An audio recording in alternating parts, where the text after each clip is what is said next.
kept digging in, following what Viva Fry was live streaming, and Anna Farrow at the Catholic Register in Montreal, and Rufus Subramania, and other people, and what I could see on social media. And I got to see more and more that there was just more and more disconnect with what had happened in Ottawa and what the mainstream media was telling Canadians, and also I could hear on the phone or occasionally listen firsthand to the impact it was having on many of my friends who I was increasingly having more testy conversations with. And so as I learned, I listened to one. It was a parliamentary committee, I think Public Safety, that met in late March of 2022. And they had interim Ottawa Police Chief Steve Bell come and concede that actually there weren't a whole bunch of weapons in all the vehicles in Ottawa, for example, and that the reports of the bomb threats to the Children's Hospital in Ottawa was a nothing burger, and so on and so on. And so I decided by the time, let me say one more thing. My only experience of protests at the time was in Vancouver. I had to get, as it happens on the 5th of February 2022, I had to take my computer to get some things tweaked because there were some things not working. And so I was on my way to the Pacific Centre Mall, where I live down English Bay in Vancouver. And there was already some news on the radio about there's going to be a protest, and woo, white supremacists and everything, be careful downtown. So I thought, well, if I have to, I can dart down the lane. But in any event, at the corner of Robson and Burrard, there was a stage. And there was a woman, an Indo-Canadian woman named Anita Krishna, who had just been fired from directing the evening news on Global TV for 20 years. And she talked about how difficult it was to be thinking outside of the box, or to be asking any questions at all, to sort of try and break down the Berlin Wall of the groupthink. And as she was talking, looking around, there was Asian Canadians, Caucasians, Afro-Canadians, and a variety of people listening to her. And she said, look around you and see the variety of people here listening, and why we're protesting, we're being peaceful. And she said, what you see here this afternoon in Vancouver will not be reported on the evening news. And sure enough, in the days ahead, I heard from friends who'd watched the CBC or the CTV in Vancouver, local station, reporting on how there was a mob of white supremacists in downtown Vancouver on the 5th of February 2022. So I knew that you can't always believe what you read in the papers or watch on TV with the news again. And so I decided to, when they decided that the emergency, public order emergency inquiry, I decided to fly from Vancouver to Ottawa for a week, the week of the 14th to 18th of November of 2022. And there were 14 people that testified that week, and most of who I didn't know. I did know who Brenda Lucky, the RCMP commissioner, was, and David Vigneault, the Canadian Security Intelligence Service director. But the other people, like Jody Thomas, the National Security Advisor to the Prime Minister, I'd never seen before. She was very impressive and feisty in her handling of maybe 5 hours of testimony and cross-examination. But they kept going over that week with different people talking about the 4 triggers in the Emergencies Act to justify invoking the Act, which are evidence of espionage, sabotage, serious violence that the police and the military can't handle, and a plot to overthrow the government. We'd already heard David Vigneault say, no, no, no, didn't even bother looking at it. It was so ridiculous, there was an absence of it. And other people, when Jody Thomas was asked about, she said no to 3 of the 4, and then when asked about serious violence, she said, well, there was continual violence. And when she was pressed to explain that, she said, well, there was honking of horns. Really? And then she also said, well, there was also pollution from the diesels running. We live in a country where we've had, at times, dozens and dozens of First Nations reserves without clean drinking water for 25 years or so. So So there was this theme of catastrophizing. There was a deputy clerk of the Privy Council who was Natalie Drouin, and she was one of the people, along with Jody Thomas, who advised the Prime Minister to invoke the Emergencies Act. And she said, well, if we hadn't invoked the act, then there would have been an emergency. It was kind of the way she said it. It suggested that she knew there wasn't one at the time. And she also pointed to the, as evidence of the threat, she said that the protesters were using children as human shields.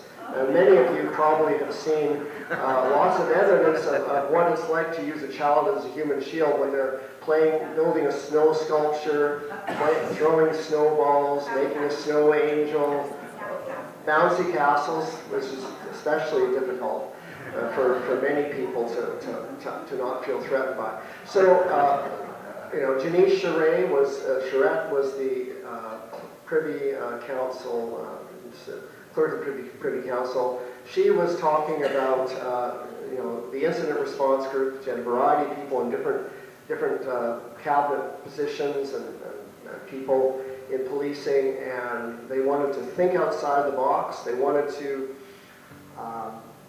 get a 360-degree view of what was going on. That never seemed to include walking amongst the protesters, even with armed guards if they had needed them or felt they needed them to see for themselves. But at one point, Janice Charette said she got some of her best information by watching the nightly news. But there was a constant theme of catastrophizing, of alarmism, of overwhelm, and I think that this is one of the themes of what of what the government was doing. I mean, in addition to having people like Justin Trudeau, who said when he was interviewed at the public at the inquiry, when did you first think of invoking the Emergencies Act? And he told the commission staff asked the question from the very beginning. So, and there's evidence from Bill Blair, notes on the 4th of February, they're thinking of, invoking the Emergencies Act, much earlier on. But in addition to that, setting up the convoy, having different people and Privy Council and Marco Mendocino's public safety advisors and Bill Blair's folks rehearsing talking points before the convoy even arrived, expressing how outraged they were at the violence. So this is like on the 26th and 27th of January, several days before the protesters have even arrived, and they're saying, I am outraged at how much violence is happening here, even though nobody even arrived yet.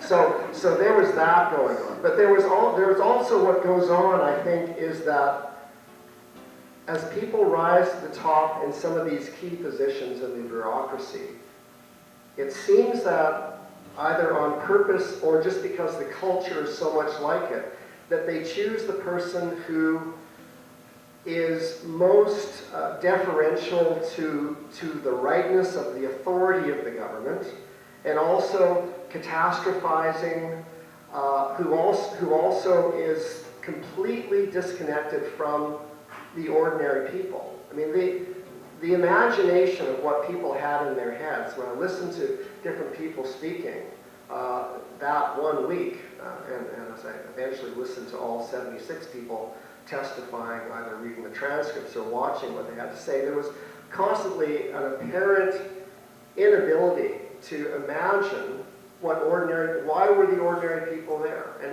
and even to be able to understand. I mean, there were the health minister and Dr. Teresa Tam had themselves testified before a health committee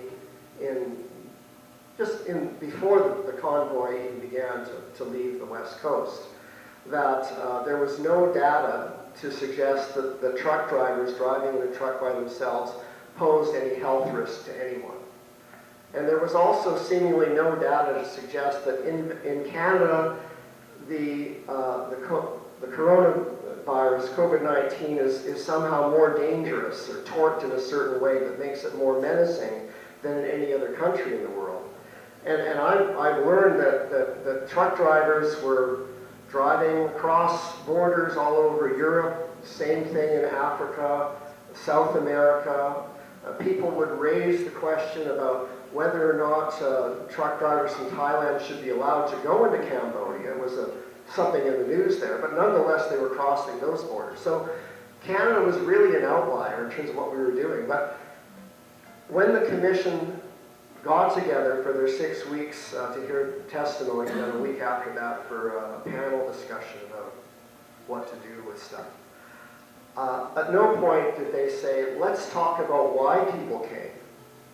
They said, we are not, they said, you know, Justice Rouleau said nearly from the outset in his report, we are not here to debate the, you know, the virus, the vaccine mandates. We're not here to discuss that at all. So this is part of what happens now with government, is where there's obviously something that should be discussed. There's an elephant in the room. Why do people go?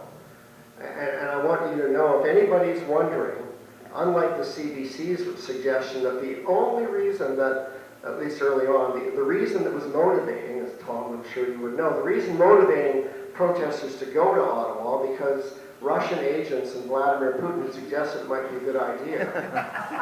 Now, the CBC ombudsman said many months later, in October of 2022, that the public broadcaster needs to be reminded that when they publish a story and report a story, they have to have facts and evidence to support the story.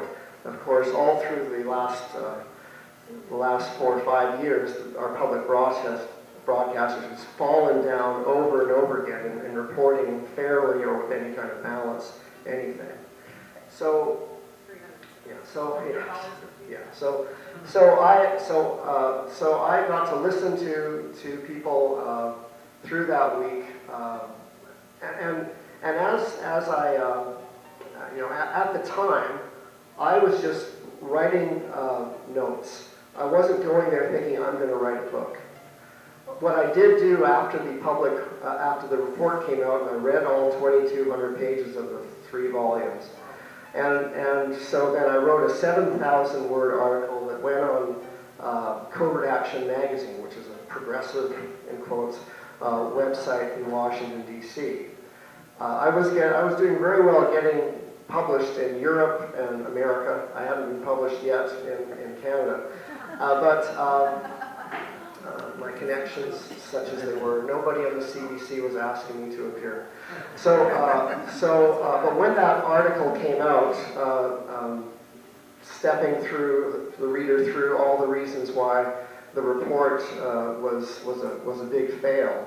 Then I got invited on to about 8 different podcasts variously in Portugal, Paris, England, a few places in the States, and then on Trish Wood is Critical. And so then I got invited by a number of people that said, you can't just keep writing these articles. I mean, you can keep on writing them, but don't just leave it at that, because many Canadians especially who want to read this, they don't know that you've published something on Covert Action magazine in Washington, D.C. They don't know you've spoken to somebody on a podcast in Lisbon, Portugal. So then I decided that I would write a book, and that I would try and write about what the Public Order Emergency Commission revealed, and to point out all the information that was exonerating of the protesters. And so as I wrote, of course, the world we live in with all of this live story keeps on moving. And so initially I thought, I'm just going to write about the inquiry. I have a little bit to lead up to some of the way the mainstream media covered the protests, and then the emerging counter-narrative from the alternative press, focusing on what was revealed in the inquiry, snapshots, because I couldn't mirror all 2,200 pages of the report. But then there were other things I thought, well, I have to write about the vaccines and some of the things that was coming out, especially with the travel mandate lawsuit that Brian Peckford and Maxime Bernier and Carl Harrison and Sean Rickard were attempting, which was, at the point I was writing, was now moot.